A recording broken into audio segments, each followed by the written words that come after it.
What's up, guys? Welcome to the MYF Lounge. My name is Kevin Kilonzi, aka Kev the Rev, and I'm gonna be your host for today. I'm joined by the always awesome Jem and Shem. Karibuni sana to the show. So glad to have you guys here. Guys, it's Christmas, or rather it's a Christmas month. And let's begin off, guys. What's your favorite Christmas memory, from your childhood? Maybe we can start with you, Jem. Wow, I think for me, I'm just those people who just loves. So there are so many things I could say. I think one that really stands out, I thought about it recently. My mom used to do this Santa thing, I think, with our house. I don't know which world we're living in. So would have like stockings, would hang them on the tree. Like it was so not African. And then in the morning you'd find like my mom has put things. And I remember when I was 10, she finally told me that, Santa is not real. So it's her who puts them. So I took over the job to continue the life for my sister. So I remember there's one Christmas, my sister had pissed me off. I wrote her a letter and told her she's been naughty, so she gets nothing. Then the things my mom gave me to give her, I kept for myself. Wow. Yeah. Me, I'm just surprised that you used to call him Santa, not Father Christmas. I mean, you guys... Maybe I don't know what world we're living in, but we have, I think our Christmas memories are like American holidays. Yeah. Shem? Let's come back to Kenya. Let's come back home. Christmas holidays, by default, we used to go to the countryside. aka Ushago. Where is your countryside, by the way? I won't mention today. Uko mahali tunatoa maembe. Mingi sana. So on the D-Day, wake up early, excited. Christmas clothes, the new attire. Church, yes, it was a bit longer, but we were excited about the skits. Guys had prepared. Did you ever act in any of the skits? It was too much pressure. So I was the person. Not even a sheep. Or even the basket that Jesus was born in. Something. I was the producer. How can you be a cow and you can't even cut like a cow? Like something. Like cow shed, you get it? Like I'm going to leave you guys. No, stay. So and after the long sermon, exciting, there was food. Countryside, there's food for everyone, and candy for the kids. Good memories. Wow. So guys, maybe you're watching, you just joined us. Go to the comment section and let us know your favorite Christmas memory. For me, it was also the candy. Somehow, I don't know how, there was always a deacon who had sweets. Sometimes the two deacons will come with them and then all of you have sweets. And then those sweets they were partco. So you hold them in your hand, you go play football. By the time you're eating, you're like, they are gone. Because they become sweat and gone with the wind. So any of you are joining us today for the very first time, this is Mavuno Young and Fearless, aka MYF. Every month we talk through different topics, we have different conversations. And so this Christmas, we're going to be focusing on mental health from the Christmas perspective. These are sermon series that you're calling It's Christmas, but I've got issues.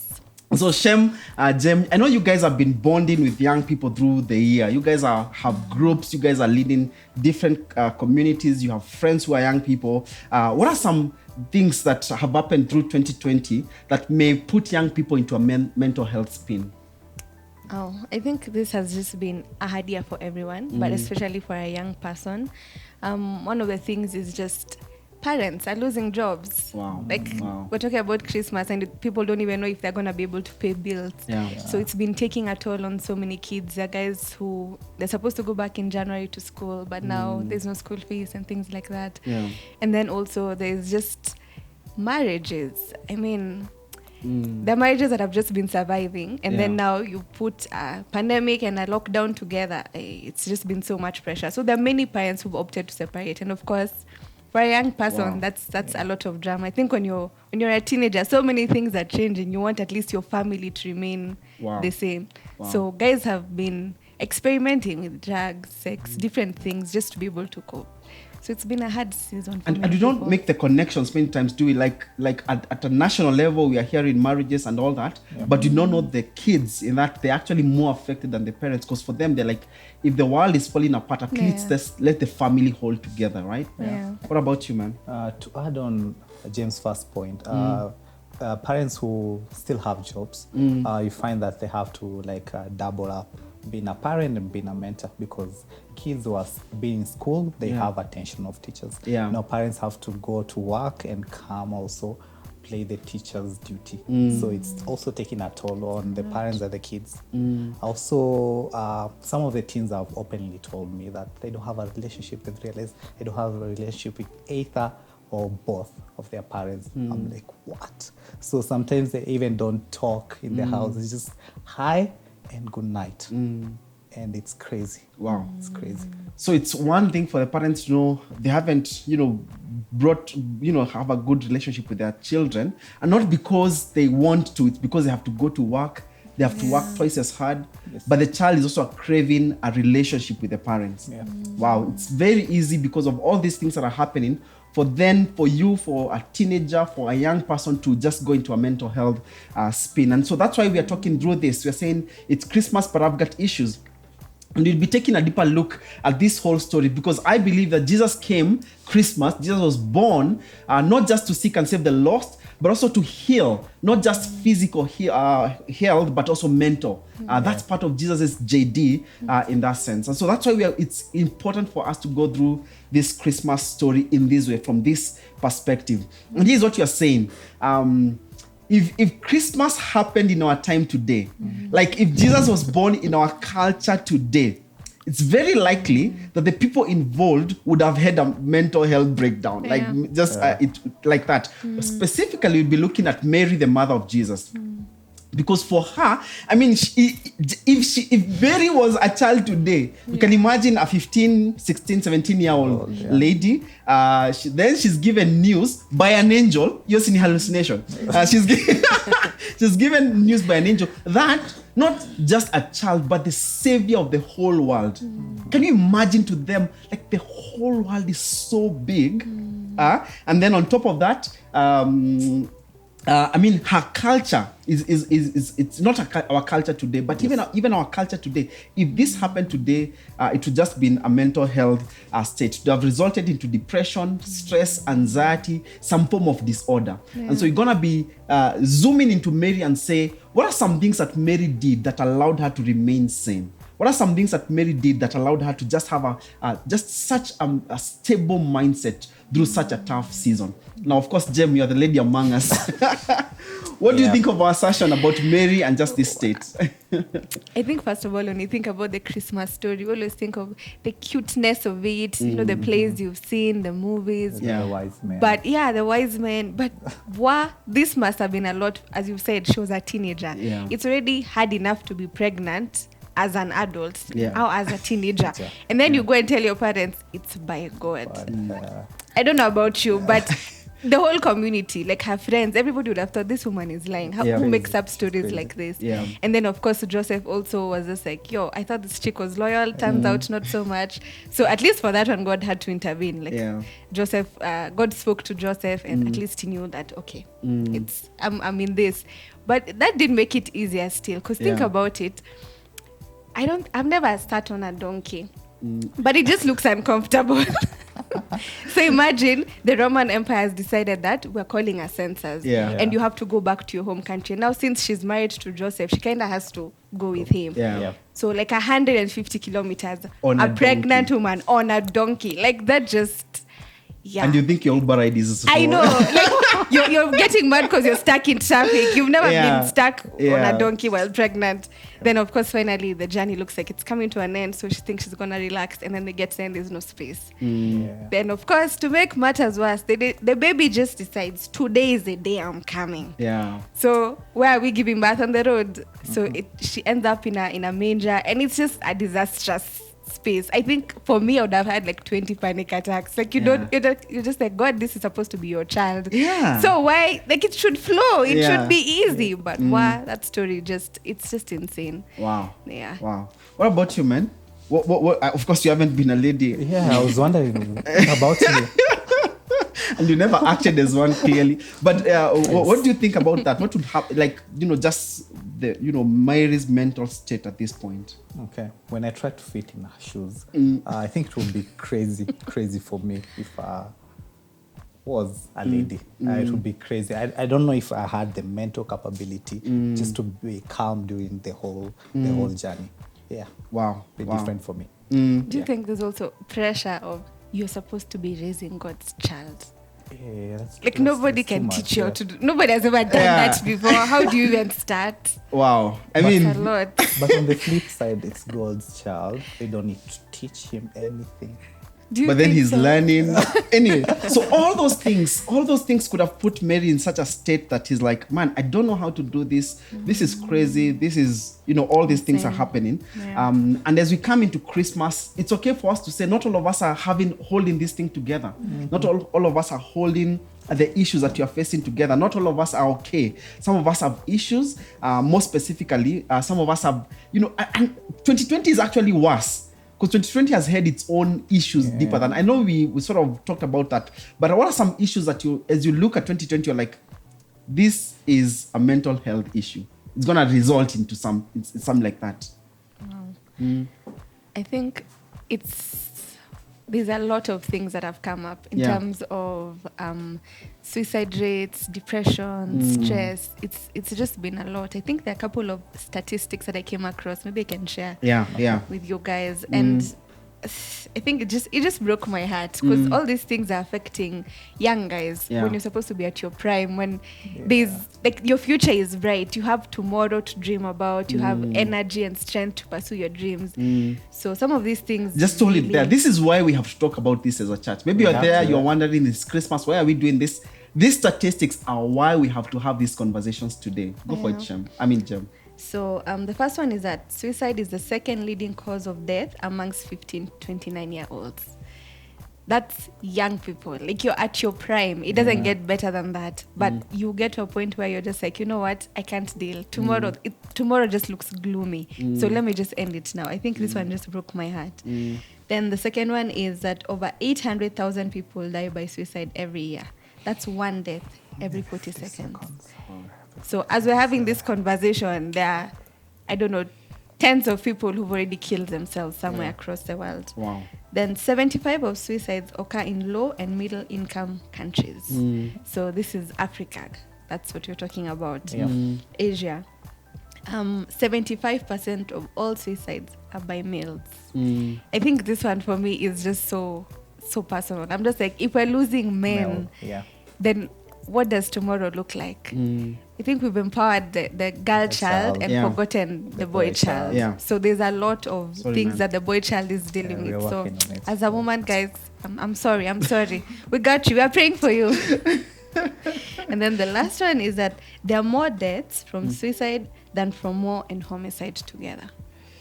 How Like, insane you is take that? war, you take homicide, you combine them. It doesn't make Suicides are sense. still Doesn't more. make sense. Yeah. That's Until the crazy. statistics stare at you in the face, you're like, okay.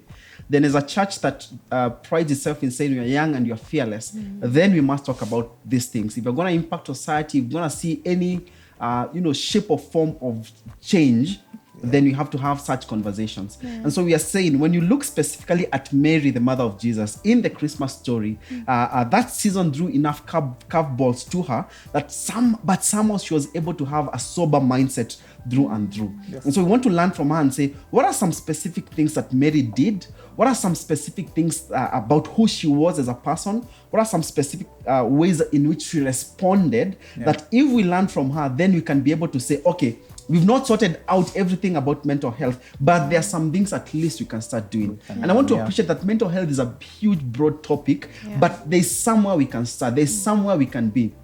And so through this month, that's what we want to talk about. Let's start by reading Luke chapter 1, verse 26, all the way to 34. Okay, so I'm reading Luke 1:26 to 34, and it says, in the 6th month of Elizabeth's pregnancy, God sent the angel Gabriel to Nazareth, a town in Galilee, to a virgin pledged to be married to a man named Joseph, a descendant of David. The virgin's name was Mary. The angel went to her and said, greetings, you who are highly favored, the Lord is with you. Mary was greatly troubled at his words and wondered, what kind of greeting might this be? But the angel said to her, do not be afraid, Mary. You have found favor with God. You will conceive and give birth to a son, and you are to call him Jesus. He will be great and will be called the Son of the Most High. The Lord will give him the throne of his father David, and he will reign over Jacob's descendants forever. His kingdom will never end. How will this be? Mary asked the angel, since I am a virgin. Could you just read verse 34 again? Because that's our focus for today. How will this be? Mary asked the angel, since I am a virgin. Now I know, that statement is loaded. But I believe that one of the things that allowed Mary to be able to go through this season with a sober mindset is because of that statement right there. Mary's own confession is, how will this be since I'm a virgin? But also the scripture earlier on, it says that an angel was sent to a virgin named Mary. And I believe that state that she was in, that state of being a virgin, was a key step in her maintaining her mental health. Now, before someone switches off the TV and said, get up, pastors, no, just pause for a while. I want to talk about, we want to talk about being a virgin in the sense of number one, sexually, yeah? But also number two, in the sense of the things that we allow into our lives. The things that we allow into our lives can one way or another erode or defile our sense of virginity. And in this sense, when you want to go into a new land, a land that you haven't done anything on, because it hasn't had any experience, we say that land is virgin land. When a company wants to go into a new territory, that product, what they are offering, or the service they are offering is not there, then it's called virgin territory. And so it's we're talking about virginity, yes, on one hand in terms of sexual purity, but then on the other hand in terms of the things that we are allowed to check into our lives, the things that we sort of allow to come into our lives. We want to talk about how do we put measures around the things that we allow into our lives. What's your thought about that definition of virginity for you, Shem? Okay, it just reminded me of a tech word called GIGO. Garbage in, garbage out. Whatever you give, it's what you get.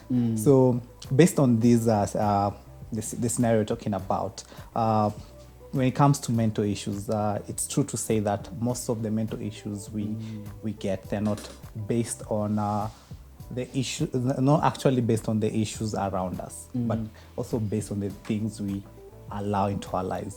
So talking about virginity is not actually only sexual virginity.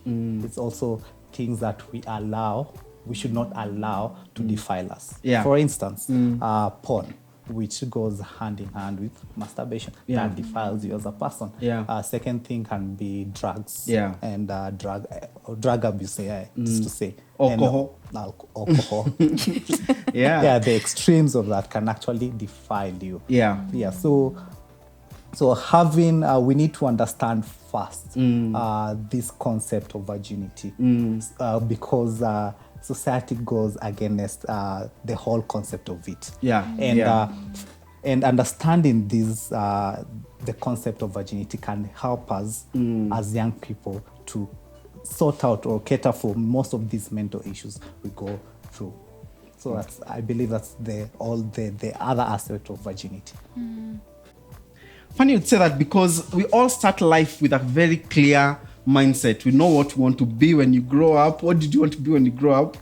An archaeologist. Archaeologist. Anyway, I know. Don't ask. We start life clear. We have our goals. We know where we are going. Our conscience is clear and all that. But as we go through life, then we start allowing things that spoil the concept of virginity for us. We allow bitterness, from parents. We allow a hangout here and a hangout there. We allow other things that just come into our lives. And then on top of that, there's just like a spiritual reality. Oops, sorry for that. There's just all these things that are happening in our lives. And then by the time you look at your life, you're like, what happened? Your life is just totally, they're being mixed up. You're getting an exam here, an exam there. You are getting all these things that are happening in your life. And then by the time you look at your life, you're like, there are so many things you've allowed in that is just completely spoiled. It's, this is where you are. It's interesting. We never think about it like that. I think we don't realize that being virgin to things is for our good. It's not missing out. I think sometimes you're so focused on the fear of missing out, you don't realize how much nonsense you allow into your life. And so this is baggage that you don't need. And I think for many people in this society, we've made baggage become normal. Like you lived in dysfunction for so long, you don't even know that you have a problem. But if you see it like this practically, you're like, wow, I've actually defiled myself. And so it's important to be able to set boundaries for yourself. What do you allow into your life and what don't you allow? I think it's a very important decision for a young person to make. Don't just allow everything to come in. Wow. Talking about boundaries, yes, I agree. But for a young person, I may seem too uptight or party pooper. The concept of boundaries is one that you need to look from a macro perspective. And many people many young people, when you talk about boundaries, people hear laws, people hear uptight, people hear party pooper and all that. But boundaries is more than that. Boundaries is saying this is the area within which my life will operate in. And so it's not about laws, it's about wisdom. Here's why. Any action you take has an equal and opposite consequence. Physics lesson. Actions have consequences. And so wisdom is saying, this is the boundaries. These are the things I will not do. Why? Because I cannot make some choices whose consequences I cannot bear. And so you are saying, I cannot do this, I cannot do that. So it's not about law. It's not about being uptight. It's about knowing the limits of your life, because when you go above the limits, then the consequences of those things that you cannot bear as a young person in your life. I think that brings in the issue of relationships. I think for many people, there are people who just date because you're single or because your friends are doing it. But I think for me, it's important for you to ask yourself, are you even ready for this relationship before you get into it? Because it takes a toll. It's sacrifice, it's time and energy you could be doing other things with. So who is it that you're allowing into your life? And when you allow this person, what boundaries have you set in place? Or is it that anything goes? Because that comes with a lot of mental health issues as well that you don't even realize. Yes, it's true. And maybe while we're in that space of relationships, you need to decide for yourself a boundary for when am I ready to get in this thing? And then when I get into this relationship, what can I and can't do? Just like the way you've said. Because many young people feel, I can have sex, I can do this, I can do the other. But let me talk kidogo hapo, because I don't know, I'm seeing many people waste their lives from a young age because they think the boundary in relationship is don't get pregnant. They think the boundary in the relationship is don't get STI. I mean, do everything, but don't get pregnant, don't get your STIs, don't do this. But the issue is actually deeper than that. That's why we always say don't have sex before marriage, because the issue is deeper than that. Could you just read for us Proverbs chapter 6 verse 32? This is what the Bible says is a real issue when it comes to sexual purity in a relationship. Yes. Proverbs 6:32, whoever commits adultery with a woman lacks understanding. He who does so destroys his own soul. Can you just read that last part? Volume for the people at the back. Okay, I got you. He who does so destroys his own soul. That's the issue. You see, the Bible is saying the issue with sex outside of marriage is not so much that you'll get pregnant. And so your boundary is not around pregnancy. It's not so much that you'll get an STI. Your boundary is not around STI. Your boundary is actually within that thing for I will not have intercourse. Why? Because he who does those destroys his own soul. There are so many mental issues that we are allowing to come into our lives because we don't have boundaries in our relationships. And so when you are having sex outside of marriage, really the thing that you're destroying is your own soul. And so that's why I always tell young people, when you keep having sex when you're in your 20s, you'll feel like you're 30s and then you look like you're 40, because you're just destroying your own soul. You are eating away at your own capacity to have a stable mindset. And so have boundaries around that. And you saw me do the spiritual thing. The reality is that when you have sex outside of marriage, really sex is really not just about two bodies coming together. A lot of sex is about two souls coming together, two spirits coming together. And so you allow so much spiritual activity in your life, and that's why at some point you're like, there are too many personalities in. You remember Legion in the story of Jesus, the one who Jesus cast out demons and then they went into the pigs and all that. That's the reality. There are so many things that you allow into your life that they just spoil. They just spoil what God wanted. You come here. And so the concept of virginity is for us to start by going, what are boundaries that I'm setting for myself? Because it starts with you. It has to start with you. What other spaces do we need to set boundaries in? Shem? Not just in relationships. What are other spaces we can set boundaries at? In definition of fun, because sometimes for us young people, fun can involve getting wasted. Yes, and can be that one extreme, that one sip, that one puff, and you get addicted to it, and on, spend the rest of your life trying to gather back what you had lost, and these can lead to addictions, problem with addictions, and can, in the end, I believe, drive away you from your purpose. Yeah, that's true. So we cannot talk about all the boundaries. It has to be a personal conversation. You call yourself to a meeting and then say, what are my boundaries around this and this? But primarily, when it comes to mental health, you're saying have boundaries around your relationships, have boundaries around your definition of fun. Don't spend the next so many years trying to get out of an addiction that started with one sip. And we are saying boundaries are not laws. It's actually living within wisdom. This is practical wisdom for everyday living. I am convicted that Mary was able to go through this season, this crazy season in her life with a sober mindset, specifically because she had boundaries around what she allowed into her life. Yeah. And I think just want to invite us into a space of reflection. Yep. I think for many people, maybe you had a plan for your life, you had set the boundaries, and then friends happened, life happened, and you moved away from that. And so we just want to invite you back into that space where you recommit to the boundaries that you made. Or maybe you've never even thought about having boundaries. And let me assure you this, the world will always have a plan for you if you don't have a plan for yourself. So as we get into this space of reflection, I just want to invite you, as Fasia said, to call yourself to a meeting and think about areas of your life that you need to put boundaries in. Have you just been going with the flow? Do you have a direction? Are there things that you know that you should not be allowing in, but the door has been opened all this time? So I just want to ask that God would speak to you in this time as we reflect, and that you'd be able to close some of these doors that you have opened.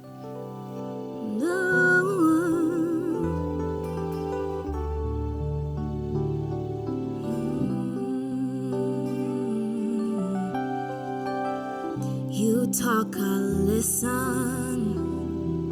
to what you have to say to me. You're always speaking, but this time I'm listening. No more defiance, I want alliance. I'm dropping down the weapon, surrendering the fight. No more defiance, I want alliance. I wanna be the princess, then you can be the knight. Oh, on my own, it's useless without you. I'm helpless. I need a hand to hold when the night is cold, when I'm dark and broke, just on my own. It's useless, so useless, so useless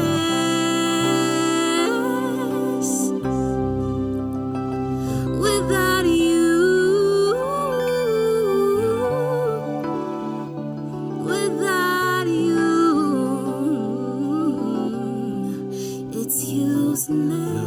Looking alive but feeling dead inside. Walking around the same circles, I'm tired, I need a ride. I am bursting into tears for all this hurt I brought myself. You told me about this bad behaviors, now I'm praying for my health. Once a wise man, walking in the path of a fool, choosing a girl over a relationship that I wanted with you. I insisted I had class and she had class too, but I learned the hard way, I should have stayed in your school. You told me never to lean on my own understanding, but sometimes it feels like, oh my God, you're over demanding. FYI, you took so long, yo, to answer my prayer, so I took it upon myself, cause I felt like you don't really care. But now I know that you in control. Instead of being a star, I'll be a stage to your show. You know me from my heart's core to the deepest part of my soul. You raised me up on my 2 feet before I get back to my foot. You're the only God that got my best interests at heart. So starting from today, nothing will put us apart. I'll put you in everything that I do from the start. You're my God, you're my everything, and without you I'm sad.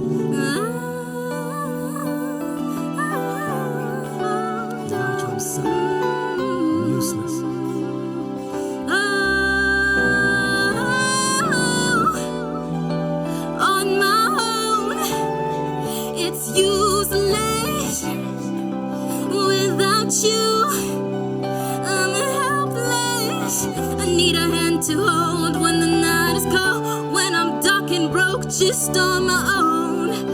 It's useless, so useless. It's useless, no.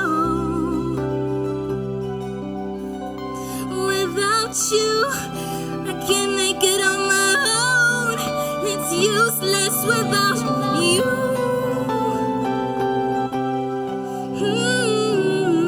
Running, running, running, running no more. Running, running, running, running no more. Running, running, running no more. So at Mavuno Young and Fearless, we are so committed to come alongside you and walk with you. We have what we call interactive groups, or our iGroups, where you can meet other young people just like you who are able to walk this journey with you. So feel free to go into the link, sign up, and we'll be able to connect you with other people just like you to be able to enjoy this journey with. Karibuni sana. Yeah, so guys, enjoy your holiday. We're not saying that you can't enjoy, but remember boundaries. Don't be pressured into doing anything. So enjoy the season and see you next time. All right. Happy holidays.